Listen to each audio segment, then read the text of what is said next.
Okay, thanks everybody for joining our webinar with Huntress and Choice Solutions today. We appreciate you taking the time.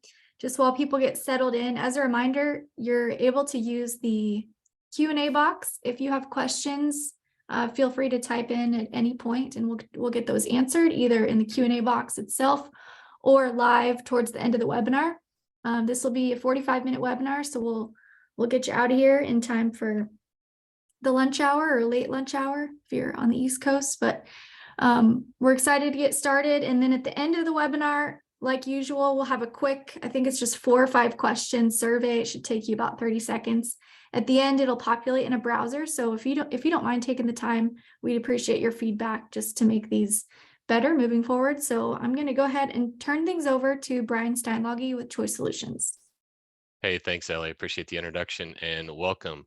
Some of you are customers, some of you are prospects, some of you we haven't had the chance to engage with or get a chance to meet. So I wanted to really quick cover before we get into the meat of the subject on just who Choice is and where do we serve.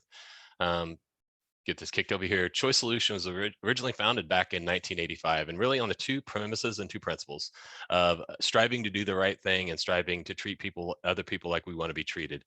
And like I said, where do we serve currently? We're primarily focused a little bit around the Midwest, but also down the Southeast. Here recently in the last 60 days, we've actually launched an office up in the Great Lakes region of Indianapolis, Indiana, in that area. So we're super excited about that as well. But Choice Solutions has highly skilled resources all across the country. And because of that expertise, we actually get pulled into opportunities all across from coast to coast. But where we primarily focus, it's primarily from, I would say, down to South Dakota, down to San Antonio, and also down in Florida, Georgia, Tennessee, and now up in the Great Lakes region. What does Choice do? Really, it's kind of the tension between, that anywhere access. We're trying to partner with businesses, all of them, the users want to have that anywhere access. They want to have the high speed. They want to be able to work from home, from the coffee shop, from the office, and have the seamless experience, which is fantastic. And that's really what the 4 generations currently in the workforce from, still we got some boomers down to the Gen Z, all of them have different needs and different wants and desires. However, as businesses, we also have different requirements and needs, and that's definitely what Andrew and Chris are going to be going through today. The biggest one being security, but also we want to offer these different benefits because we want to be able to attract and retain key talent. We want to make sure that we have an organization that they aspire to want to work for because we give them the tools to be successful. However, that's on the auspice and through the lens of security. And so that's the part we're going to be kind of deep diving in today. But with all that is that we acknowledge what those users are looking for. We acknowledge what we want to do to help foster and that creativity that we're bringing them onto our team to help us innovate and drive experiences for our clients. But we also once again, we want to partner along with those businesses to make sure it's secure. Where we meet customers, usually all of them are on some part of this cloud journey. Some of them have already engaged with opportunities or technologies. Maybe it's Office 365, maybe they got some workloads in AWS or Azure. But really what we do is just try to find out where they're at and try to meet them there and try to figure out where they want to go over the next 12, 24, 36 months and how they can integrate. We really believe with a lot of the technologies and solutions that the hybrid cloud is going to be, especially for the small to medium enterprise, a great place for them to land. And it's just really helping them find the right basically place to put those workloads in the most secure manner, but also in the most cost affordable manner, but then also so they can look at continuity and disaster recovery and also security through that lens of how do we leverage some of these cloud technologies to give them more leverage and more scale. And so really we try to work with them on the simplification and automation and the scale of their operation, but still to do it in the most cost-effective manner. And that's really what we aspire to do. All of them customers, like I said, small and large, have similar constraints. They're all trying to attract and retain key talent. They're all struggling to keep the lights on, keep up with day-to-day stuff. And that's really where we're going to come in today, talk about hygiene and basic things, because when they can't keep up with that project demand and workload, those are huge exposures and where opportunities that the bad actors are going to utilize to try to expose and to penetrate your guys' environments. And so we try to partner alongside, basically helping them with some expertise. Sometimes it's coming along in a shortened fashion of helping you deploy a project. but sometimes it's us taking over that part of the business and delivering it back as a service, whether it's managed security, whether it's full managed services, but really trying to figure out where your needs are, where the business desires, where it's best for you to spend your money, whether it's on building and selling widgets, or it's if we can bring a service to you from a technology standpoint that simplifies that. But like I said, what we see, whether you're a 100 user shop or you're a 2,000 user shop, you have very similar challenges, and it's around retention, it's around training, and it's around projects. Where does choice come along?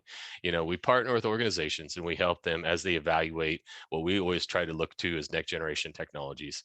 What helps them do something? It's not just bigger, better, faster, a faster storage unit or a faster laptop. It's a matter of how can we look at that business challenge and how can we help technology do a leap and help them advance so they can actually improve their business and maybe how they deliver those opportunities to their clients.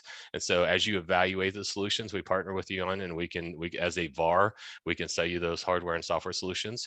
Then we have a professional services team that can help you architect, install, support those projects, whether they be small or large, whether they're on-prem or in the cloud, and we can help you actually work through those projects.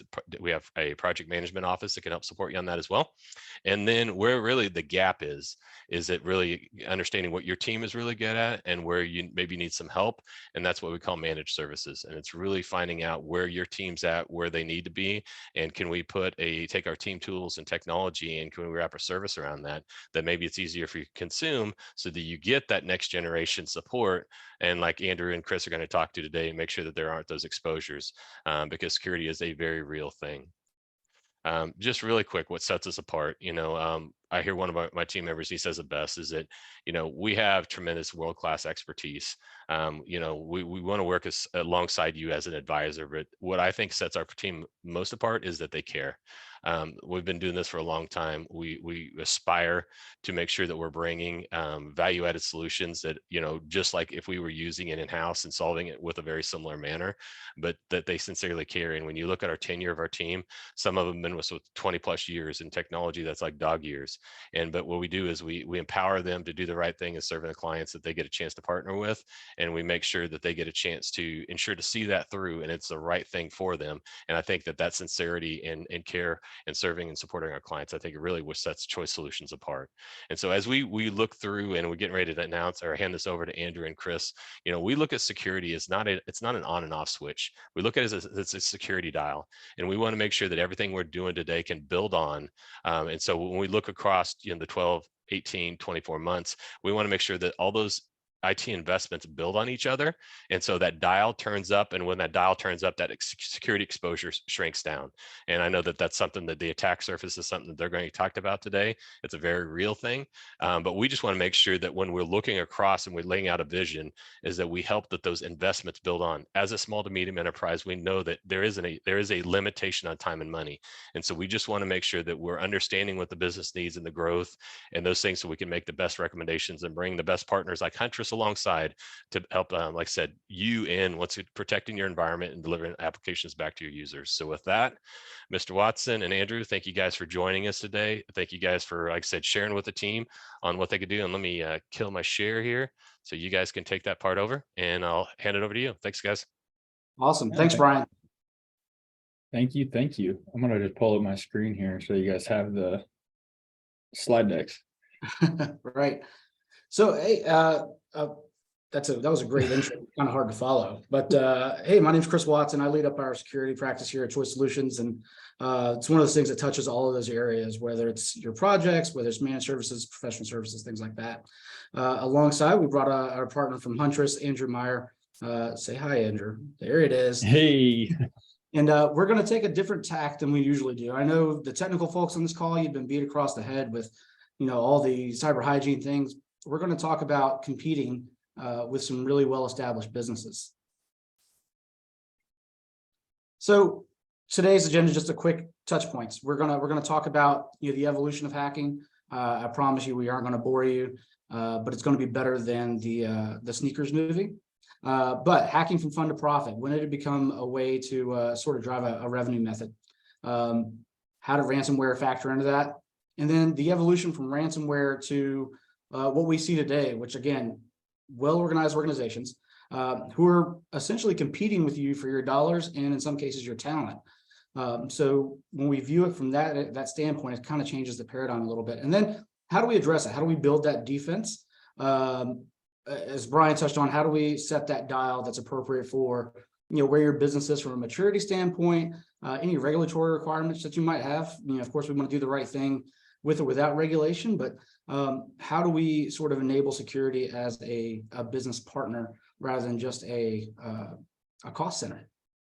Yeah, and to give you guys a quick introduction to myself, my name is Andrew Meyer. I'm a sales engineer over here at Huntress. But in my previous role, right, I was running security operations, right? We would build out security stacks and help businesses protect their assets and the investments that they've made. I moved over to this wonderful company, Huntress, over here, that does security operations for service providers such as Choice Solutions here, but also helping SMBs overall. Huntress's main goal here, right, is to protect the 99%, and that includes all SMBs of all different varying sizes. And part of this conversation, talking about this agenda, is flipping us into why are these things so important, and what's really happening out in the world. Right. So, hacking from fun to profit. I think we all knew, those of us who've been in the tech space, you knew the kids back in, I want to say the late 1900s, where hacking was, hey, I put this weird picture up on this website and it was great, or I took down a website. It was more lighthearted. What would you say, Andrew? More of a look what I can do rather than let's make a business out of this. Yeah, it was more pointing fingers, right? Like I'm the guy that was able to get through, and you guys are terrible. You didn't do the right thing, and watch what I can do. And it was more individuals that just had the skill set, found it, and just enjoyed it. And they enjoyed getting that system access or showing what they were able to find. And usually it's pretty harmless. And then you get into the evolution of that, right? So we started super early, right? Technology was basic compared to today's standards. Technology started to kind of advance over time, but back in those early 90s, when you got that home machine and those home computers and businesses started to adopt, you started to see like little trivial hacks, right? Defacement of websites. Maybe some people would try to go and target banks. Maybe if you're familiar, you may have seen some of Kevin Mitnick hacks all over the news. Then you get that whole evolution in the 90s, right? Windows 98 is released, and that's where you start getting that home user, individuals more having that computer capability where they're able to use these systems not only at home, but like right in their businesses. And they started utilizing that to improve the services that they're providing, maybe the business antics that they're doing. And we just kind of kept improving that. Now you start jumping into like the 2000s, you start getting some software security. Maybe we start seeing things like antivirus become a thing because we start to see these attacks or these potential compromises. And more or less, it became more of the conversation of you need to just make sure your system is patched because these threat actors are just attempting to show off that they can do some things. Security, and then that last bullet there is perfect, right? Security not yet widely adopted. And a lot of that comes around, right? The limitations. We didn't really know what was going on in the world because there really wasn't ways to determine that. We didn't know that the one computer that you had at home that didn't have access to the internet or really wasn't on the internet at all, you were just doing it to simplify your day-to-day operations. It wasn't enough data points to know. And then comes the development of the internet, and then basically where it becomes a commercial accessible product, right? Everybody in the world now is connected in some fashion, in some form, and most, if not all, have a supercomputer in their pocket. We call them cell phones today, but back in the day, right, you had all these things that it was just government agencies or big businesses that had all of these machines in the systems. As you can tell, I'm a little on the younger side here, but when you start getting in, you start talking about it, like computers weren't even a thing in like schools and school systems. Now you go to school and everybody in that location has an iPad or a Chromebook of some sort. Right. And all of that just expands the ability for more compromises, more security issues to come across.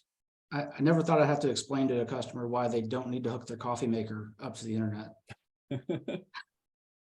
Yeah, and it's So crazy. I'm sorry, go ahead, man.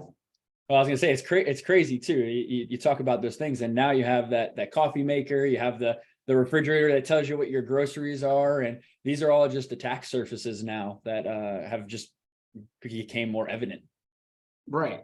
And so what ended up happening is Andrew touched on, they touched on banks a little bit.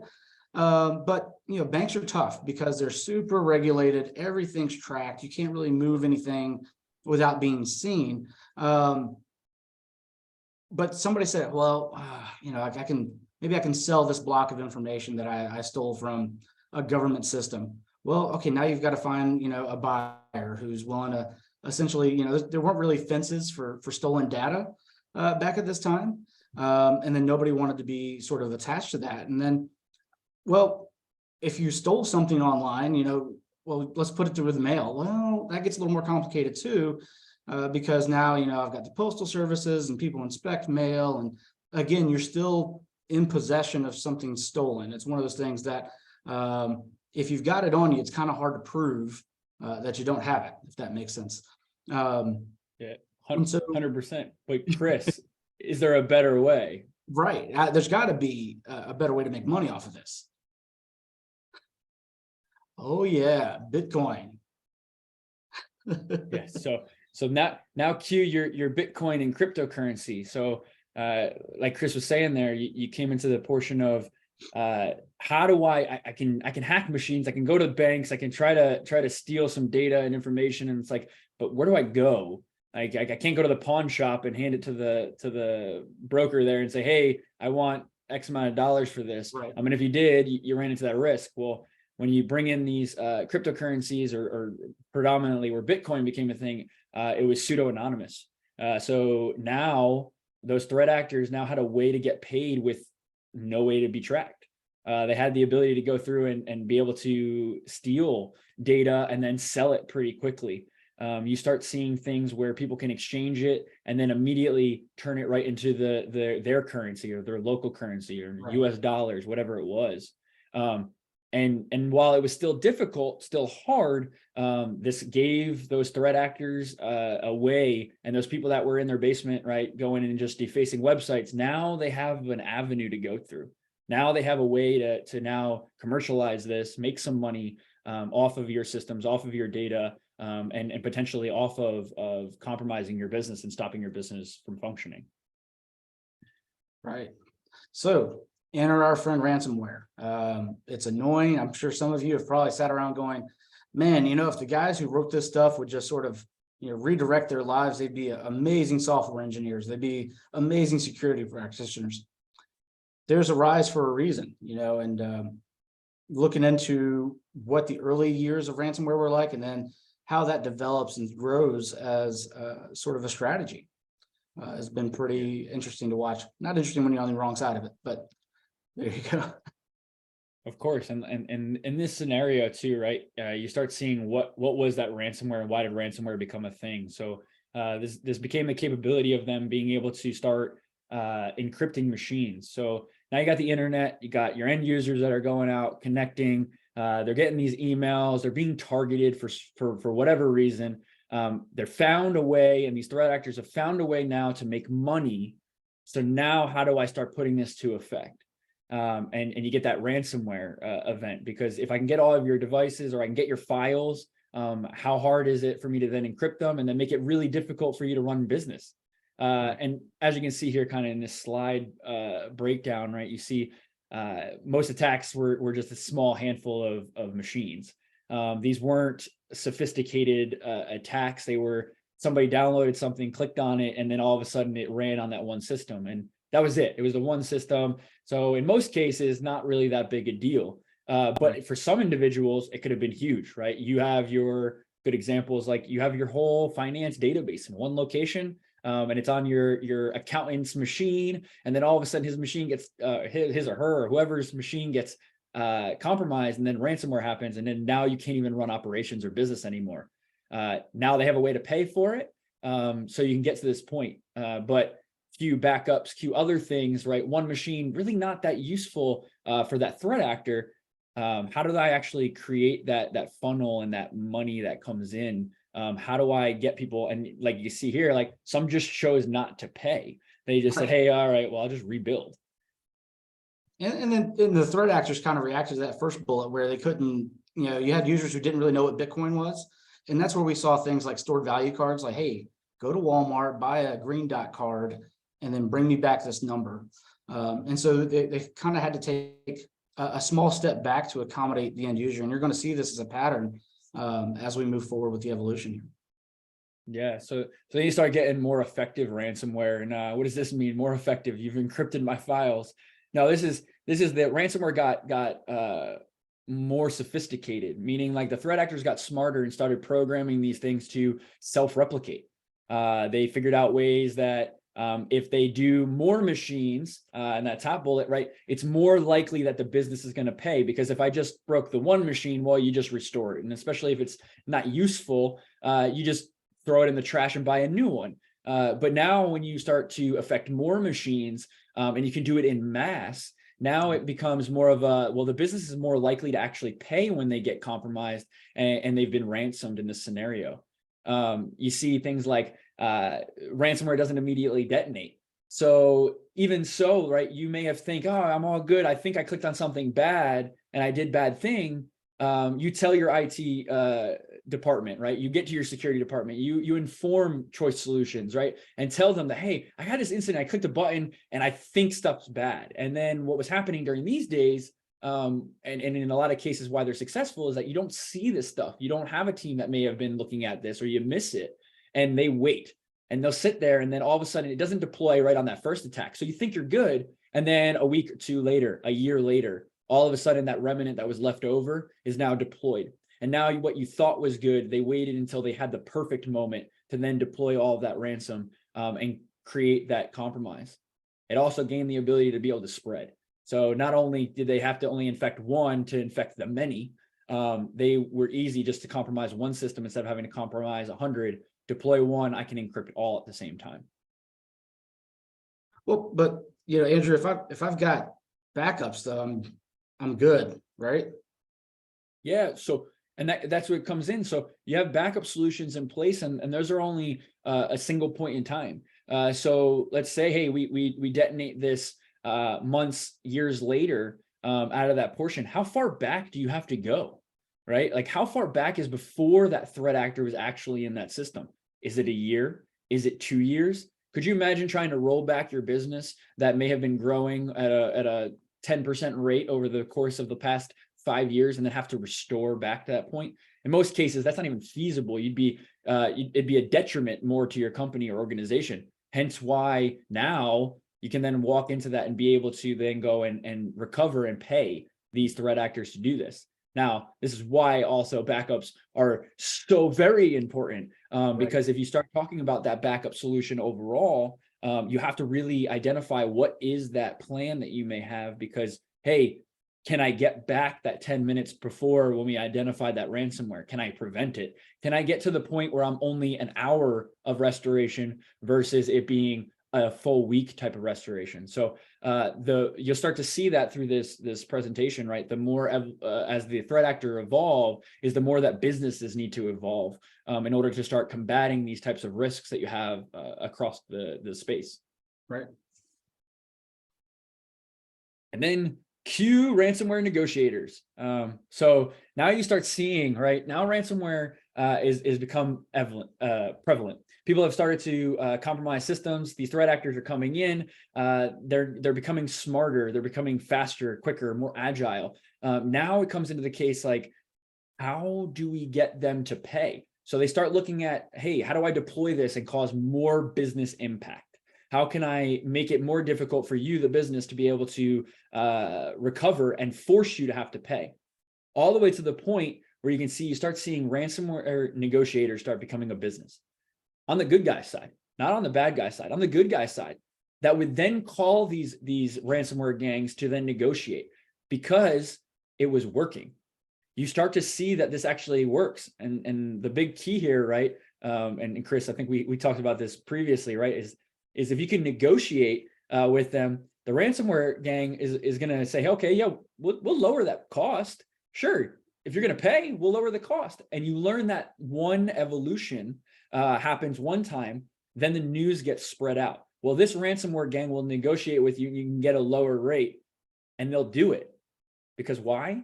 They know they're going to get paid. Now they know that they can get paid by that person. And if they are friendly, they are working through that process and they do help you, they build a better term of service. They give you a better relationship. And then again, right, when you get into these conversations, these things are expensive. Negotiators are expensive. They usually come paired with an incident response firm that will go through and they'll come to that point. Insurance companies will offer these options on the side, right, as part of their policies that they break out. But when you really look at this overall, it's just showing how these ransomware gangs are evolving. And how they're evolving to the level of being able to work with these individuals, because that compromise that they were doing before, now they can see that there's an upside. There's a way to make a dollar and actually turn this into a formidable business. Right. And it's the same way for the business leaders on the call and the sales types. You know, it's the same thing that you guys run into. You hear about. You hear about a competitor that's offering discounted rates or anything like that. And if they establish a better experience than you, then there's more faith that they're going to continue to do that. So let's jump in to hacking as a business, right? So as Chris stated there, right? Like you start seeing them, they start to see how their business works. And here's a cool statistic. So this is from 2021. This is from the Federal Bureau of Investigation. So this is the US based information here. But if you really look at that, right, it's $18.7 billion in total reported losses, 2.76 million complaints.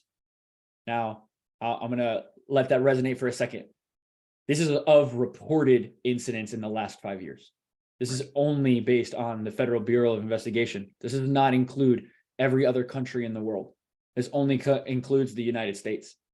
So why is that important? Why is that overall really highlighting it across the board? Is look, 18.7 billion is where the market cap is, just on the reported. It's much larger.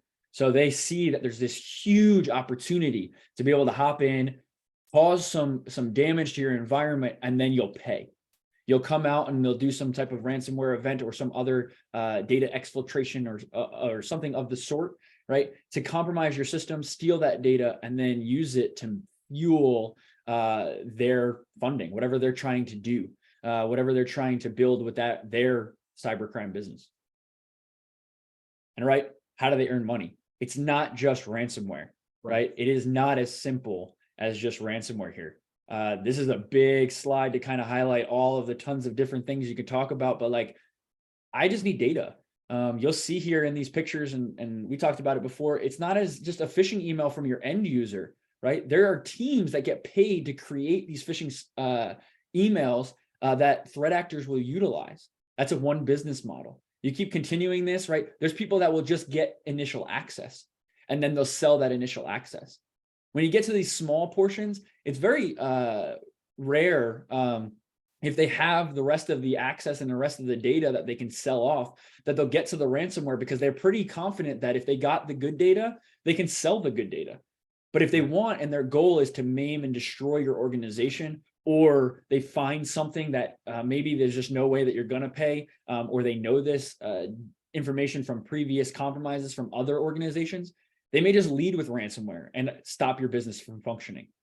But it's not as simple as just one little piece. Cybercrime has changed drastically because the market is huge. People pay, people go through and they'll find this, and your data is valuable. It is so valuable because it's very easy to then use against you in the future, whether that's through a phone call over here, whether we come over here and we start talking about credential stealing, whether it literally is somebody hopping on your system, then exploiting, and then going into ransomware. There's a whole bunch of evolutions that somebody can make money on by doing arguably immoral things. And you can see it. They use their community. So you look here, finding victims. This is just a screenshot from the dark web. This is some foreign adversary looking to compromise some systems. So they're asking, hey, we're looking if you can rent our environment. We'll charge you X amount of dollars weekly or monthly. You can use my infrastructure I built up. We automatically already have that hacking built in. You can steal the cookies, you can bypass 2FA, and we'll just give you the click button. You go ahead and purchase it. Pay me X amount of dollars per month, and you'll have access. So you don't even need to be that sophisticated threat actor, that big global company organization. You don't need to be a foreign government to have this stuff attack you. Right. These are SMBs inclusive. It doesn't take much to go out there for anybody in the world to go and hop in to one of these forums and sign up, get that business, and be able to actually work through that process. Because I don't know what you think about this. This is insane to me, right? You go to a public forum and ask, hey, you want some access to all of these systems? Oh, it's crazy. I don't know how many of you are familiar with the Conti leaks last year, where a ransomware gang's sort of internal communication was leaked out, and just the way that they sort of divvy up the market. They want you, I would find details about companies and what sector are they in, what's their revenue, because you know what, I'm only targeting the 2 to 5 million a year revenue bracket because I feel like that's a sweet spot. Or how many employees, where are they located? And all this information is just aggregated by these gangs, and they make real business decisions to who to target. And then maybe I want to buying victims, for example. I think we've all used services like Zoom Info or something like that. See who's in the market. And in this case, the market's a little bit different. It's how do I parse out those different victims that may be available? Yeah, spot on. And you see that here, right? These are just a couple screenshots talking about, hey, I'll pay for access, give it to me. And then that bad threat actor, and this goes on the bylines of morals, right? So sometimes like this does not seem to that one individual as morally compromising, right? They think that they're just granting access because they've been testing and they found something, and then there's nothing wrong with it, but this is the way that they can make money. So they've never actually done something bad in their eyes. They view it as a business, and it's a way that they're making money, and they're not doing anything morally wrong, even though to a lot, the end result of that ends up being morally wrong and bad. And I couldn't help but notice on that one example that they're specifically looking for Windows 7 and Server 2012 machines. Yep. Listen, when your IT department's telling you, hey, we've got these out of support, end of life operating systems, this is why, this is what they're looking for. Because at a certain point where you're not patching the walls anymore, the holes become a little more visible and easier to get through. Yeah, 100% there. And it just highlights, right, how easy it is. So now even here, you can see that we're buying the tools, right? Easy to just buy the tool, whatever ransomware you want, whatever remote access Trojan you need to get on that system, whatever you need in general, right, to compromise. And the low cost of $15. I'm sure everybody here can afford that $15, just skip some Starbucks.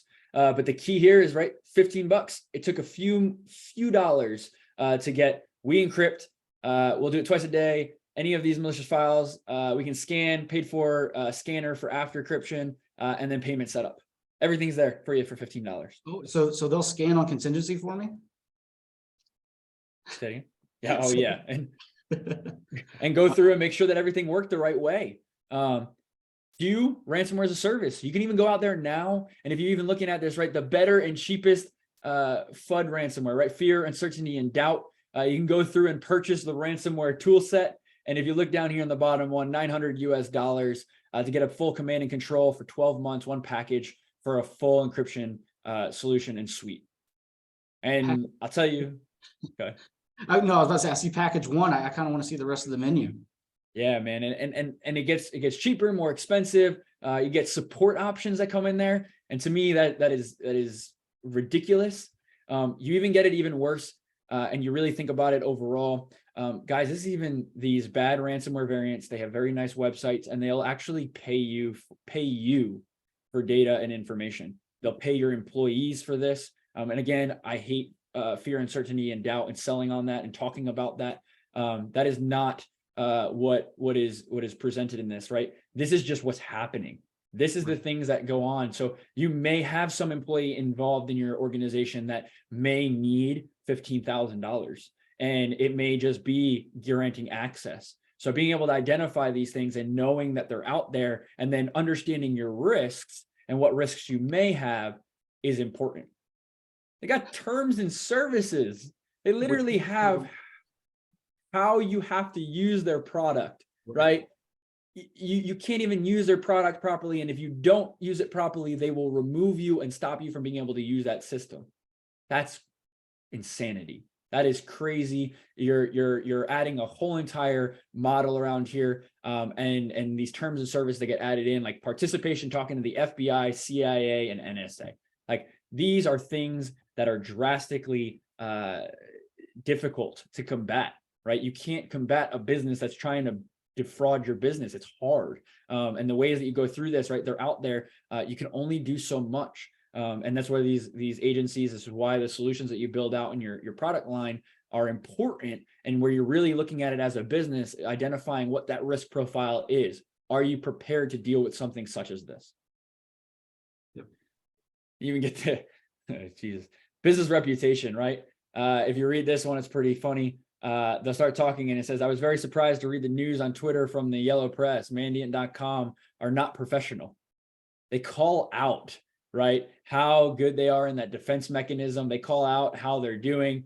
They'll talk about how good they are at what they're doing, and approve that and show you how they can do it better. They'll show you how they can help you with certain scenarios, and they get there where they're teaching people what that reputation is going to be, just to make sure that they're getting paid.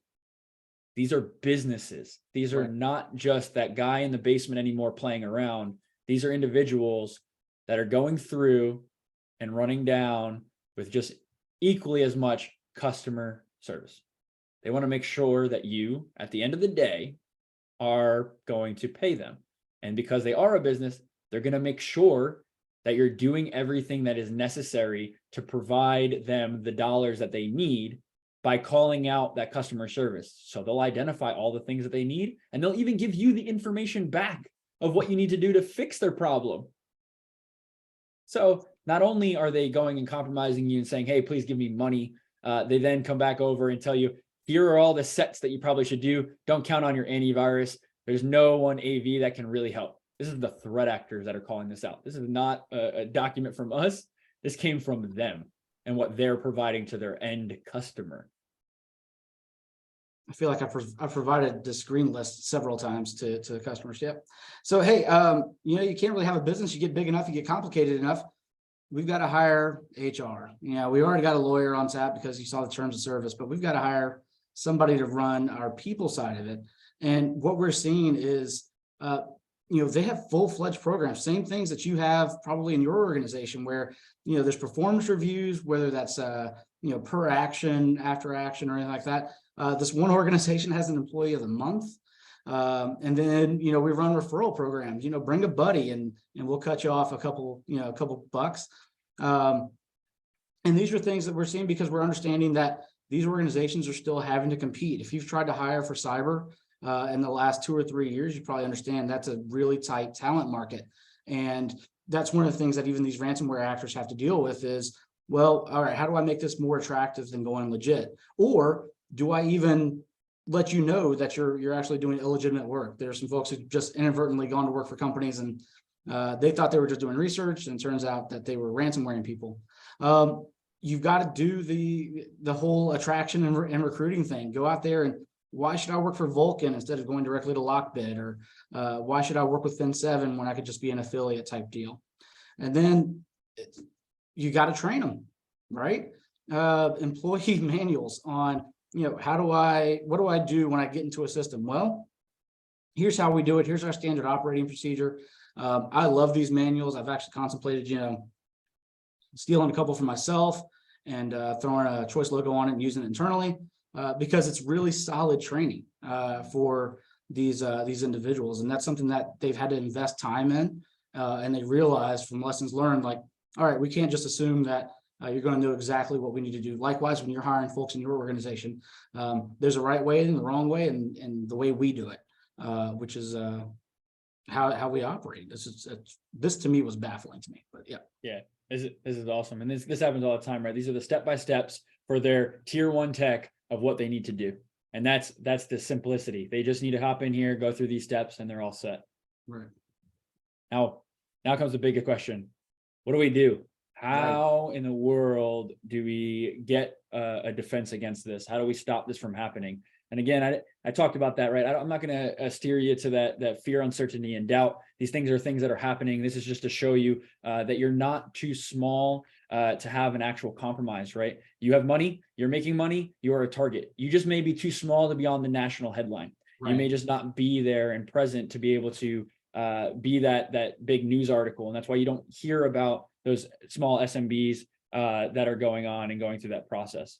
But quick to kind of go through these portions and speak on. Here's a couple of things that you guys can do. And I'm going to high level these, but talk about it overall. Basic IT hygiene, right? So this is your things of looking at your systems that you have, looking at what their patch levels are. We made that comment early on, right? Windows 7 in 2012, right? Those are just old servers that just aren't supported anymore and that aren't being patched properly. Multi-factor authentication, you can segment your environments, adopting the approach of least privileges, right? Only granting access to those individuals that actually need access to certain systems. Then you get into these combinations of like asset inventory, identify every system that you have in your environment. This is the same thing you do in your normal business, right? Any business vertical that you're in, you have to identify what are you doing? What do you have? What are you offering? What are you providing? How do you deliver that? And it's no different in cybersecurity. You need to know what's in your business, what you're protecting, and you can't protect your house if you have no idea what's inside your house. Reducing that attack surface, number 3 there, right? Now you got to find ways to go about limiting that, right? How do we lower that attack surface? What can we do? What can we put in place to make that big blast smaller?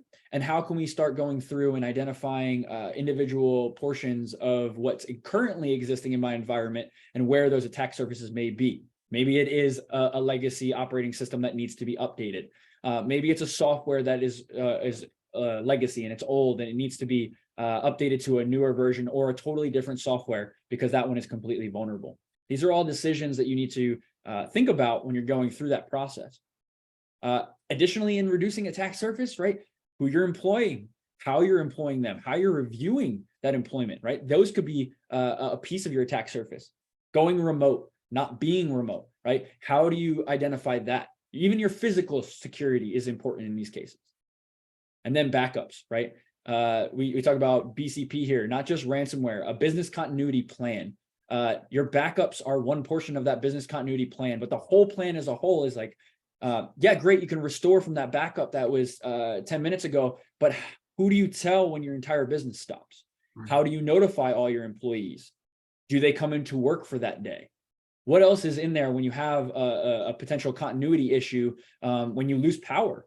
Right? All of those things are things that occur. One example that I bring up in this one is, I mean, we've all felt the pipeline issue when they were compromised. It's critical infrastructure. They had no clue where to go next with it. I say arguably they were able to maintain and move stuff, but if you don't have that proper business continuity plan, they had never thought about that process. They had never walked through that step. And then defense in depth, monitor, detect, and respond. This is when you start talking about tool sets, what you're utilizing overall. How do you be able to monitor all these systems? How do you detect that? And then how do you actually respond to these categories? And this is where you start to partner through with organizations, right? Because this is a lot. This is a lot of information. This is why you partner with those security experts. You're going to let the experts focus on the security. This is why teams like Choice Solutions partner with organizations that like ourselves, like Huntress here, because we bring that security expertise. We do this day in, day out. We manage these pieces overall. They also help you go through that purchase of the product line and what you're utilizing and the products that you maybe need. Because of all of these ever-changing landscapes, you need to be able to focus on that stuff. And then focusing on what's actually making your customers, right, your end users happy, right? What actually works inside your organization. And then the big one that I always talk about and I will always go through, and this is why we partner with organizations like Choice Solutions, is focusing on your security outcomes.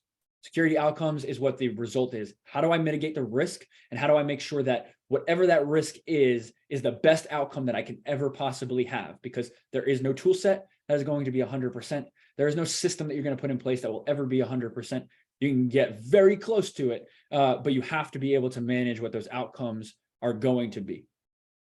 Awesome. So with that, hopefully that was super useful. I would like to pass it over and thank Brian and team, but learned something out of that, Brian, some of that additional information, things that come across. There's a lot there, guys, and thank you so much for sharing. And for all of you guys out there, obviously we took a totally different approach on this stuff and trying to not make light of, but so you could see that this isn't some guy in a basement. This is a business, and these threat actors are out there, and this isn't going away. And so, like I said, it's something that as a business owner, things that I lose sleep over, and not only for our organization, but also too for yours, is that, you know, when we talk about advanced malware, do you guys have MFA? Have you talked through business continuity planning? Those are things these are not nice to haves, these are have to haves. And if there's terms that you've never heard of, like recovery time objective and recovery point objectives, we need to have a conversation. Our CEO just put out a blog and really kind of talking about that continuity planning.